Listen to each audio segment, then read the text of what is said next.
अध्यक्ष तमाम जानकारी के साथ जुड़े हैं। हिमांशु, देखिए राज्यसभा तो स्थगित हो गई, लोकसभा की कार्रवाई चल रही है जहां पर मथुरा और तमाम जो धार्मिक स्थल हैं उनके बारे में जिक्र किया जा रहा है। लेकिन इस बीच बड़ा सवाल ये है कि जिस तरीके से अब सरकार पर यह आरोप लग रहा है कि सिर्फ 4 या 5 विपक्षी दलों को इन्वाइट किया गया इस मीटिंग के लिए, ऐसा क्यों? क्योंकि उन्हीं विपक्षी दलों को शामिल किया जाना था जिनके सांसद निलंबित हुए, इस तरह की स्ट्रैटेजी थी। देखिए, बिल्कुल सरकार की यही स्ट्रेटेजी थी कि जो जिन दलों के सांसदों को निलंबित किया गया है उन्हीं के नेताओं के साथ बातचीत की जाए और ये सस्पेंशन के लिए जो है वो एक माफ़ीनामा जो है इन सांसदों की तरफ से आए और उसके बाद जो है ये सारे सांसद जो है हाउस के अंदर फिर से आ सकें। लेकिन सरकार की तरफ से एक आर्ग्यू ये भी है कि सभी विपक्षी दल जो है वो बटे हुए हैं। टीएमसी के जो सांसद निलंबित हैं उनके लिए टीएमसी के जो नेता हैं डेरेक ओब्रायन, वो ये कहते हैं कि आप बाकी अपोजिशन पार्टीज के साथ जो है हमको ना देखें, हम कांग्रेस से अलग हैं। तो एक तरीके से विपक्ष भी बटा हुआ है और इसीलिए सरकार ने ये कहा था कि इन चारों पार्टीज के जो नेता हैं उनको बुलाया जाए, जिन चारों पार्टीज के सांसद जो है वो निलंबित हैं।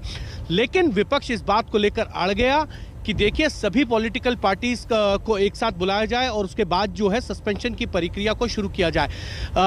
विपक्ष चाहता है कि मल्लिकार्जुन खड़गे जो हैं वो सदन के अंदर जो है खेद प्रकट करें और उसके बाद जो है इन सभी सांसदों का सस्पेंशन जो है वो खत्म हो जाए। लेकिन सरकार ये चाहती है कि ये सभी सांसद जो है सदन में या फिर राज्यसभा के जो चेयरमैन हैं उनके कमरे में जाकर जो है माफ़ी मांगे, उसके बाद सस्पेंशन जो है वो खत्म किया जाए। अब देखना यह है कि बीच का रास्ता क्या निकलेगा, लेकिन इतना जरूर है सरकार ने एक कदम आगे बढ़ा दिया है। लेकिन विपक्ष इस बात को लेकर अड़ा हुआ है कि पूरी विपक्षी पार्टियों को एक साथ सरकार जो है वो बातचीत के लिए बुलाए। बिल्कुल हिमांशु, और जिस पहल की हम बात कर रहे हैं इस मुद्दे को सुलझाने की, जो सरकार द्वारा आज की गई लेकिन विपक्ष ने साथ नहीं दिया, क्या लग रहा है कि अब कोई और रणनीति भी अपनाई जा सकती है या फिर जो सभी दलों को शामिल करने की विपक्ष की मांग है उस पर विचार हो सकता है? ये कह सकते हैं कि संसद का ये शीतकालीन सत्र जो है वो अपने अंतिम पड़ाव पर है और ऐसे में सरकार भी चाहेगी कि इन 12 सांसदों का सस्पेंशन जो है वो अगर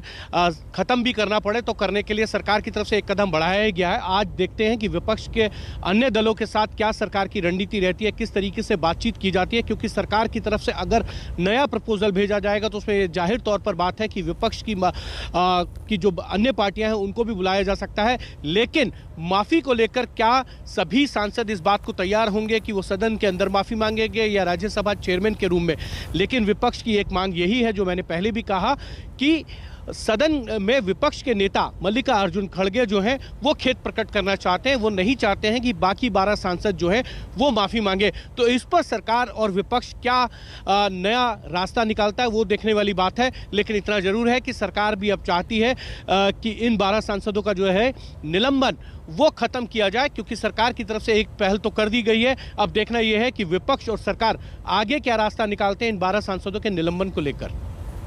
साथ ही हिमांशु, देखना ये भी दिलचस्प होगा कि जिस तरीके से डेरेक ओब्रायन भी कह रहे हैं कि हम कांग्रेस के साथ नहीं है, तमाम विपक्षी दल अलग अलग राय रख रहे हैं इस पूरे मुद्दे पर, तो मल्लिकार्जुन खड़गे भी तो सही कह रहे हैं कि एक तरीके से सरकार का बांटने की स्ट्रैटेजी है, विपक्ष को अलग थलग कर दिया जाए, इस पर काम किया जा रहा है, ना कि मुद्दा सुलझाने पर।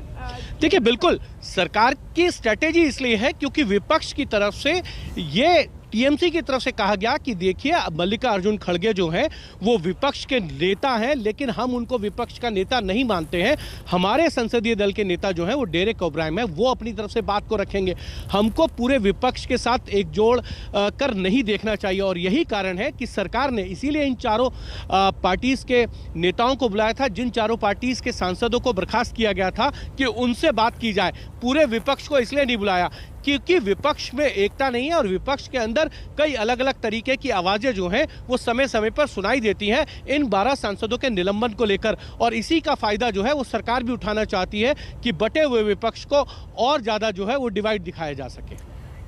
बहुत बहुत शुक्रिया हिमांशु तमाम जानकारी के लिए आपका। तो राज्यसभा को 2 बजे तक के लिए स्थगित कर दिया गया है, लोकसभा अब भी जारी है।